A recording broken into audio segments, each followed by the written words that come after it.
Gathering is a technique that you will use in sewing whenever you want to create ruffles. And I want to show you two methods for creating gathers. The first one is the traditional way, and it involves making parallel lines of stitching. And you want to pull out your thread quite a ways, because as you gather, the thread will be caught up, and you don't want to run out of thread in the middle of a long gather. To do a gather, you are going to use a straight stitch, and you are going to want to set it to the longest length that your machine allows. And then you just simply come along and sew. And when you're done, go ahead and pull out a long length of thread and trim it.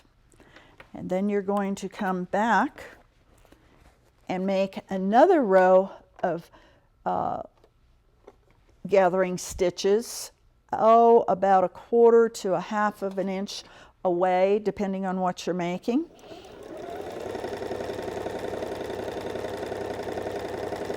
And repeat the process.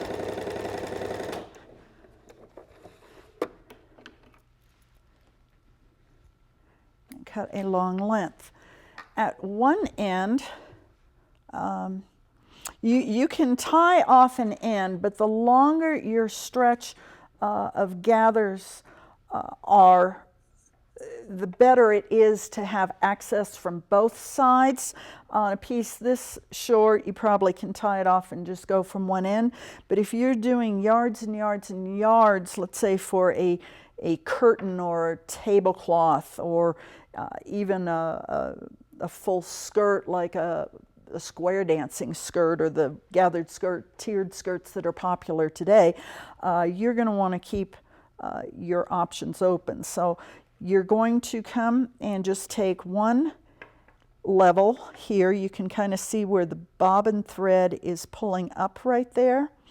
And you're going to pull and gather across. And you can start seeing where it's showing resistance. So if this thread should break, or if you just want to start another line, that's why we have this second row of gathering stitch. It's kind of your insurance. And as you go along, you can again start from the other side, or you can actually come along with a pin and pull up some gathers in the middle, and then just divide in half and keep coming along with that pin and pulling up until you get the gathers that you want. Ideally, you should be able to do it using just the thread rather than the pin. But you can see that it is a somewhat painful process, and it really becomes painful when that thread breaks. As you gather, you want to keep the gathers even and not bunched. You don't want to get pleats, so you are going to have to work with it to get it where you need it. And you'll oftentimes see this for a sleeve. If you aren't using a casing, you might use it in a sleeve. It might be at the cuff. It could be at the top of the sleeve. It could be for a ruffle on a little girl's dress. Who knows? But I'm going to show you a method that I find to be a lot easier. And when I'm sewing, I don't like to be frustrated. So for this particular one, I'm going to switch to a zigzag stitch. And I want to have it wide enough so that when I use my secret weapon, which is waxed dental floss, no, it doesn't have to be peppermint, just plain old waxed dental floss. And we want it to be waxed because the waxed is extremely strong. And you're going to, again, leave a nice tail. Bring that tail and all over to your sewing machine. And you're going to center that for instance, my foot here has a little dot that shows me center.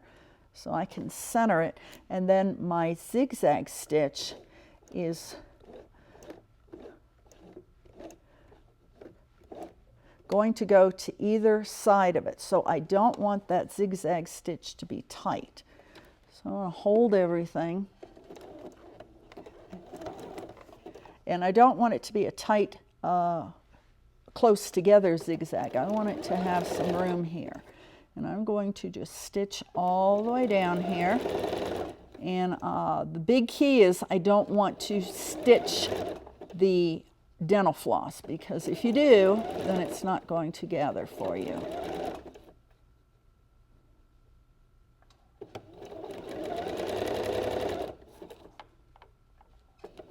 And if you're finding it's too tight or getting too close for comfort, then just go ahead and increase the width of your stitch. Nothing that says you can't.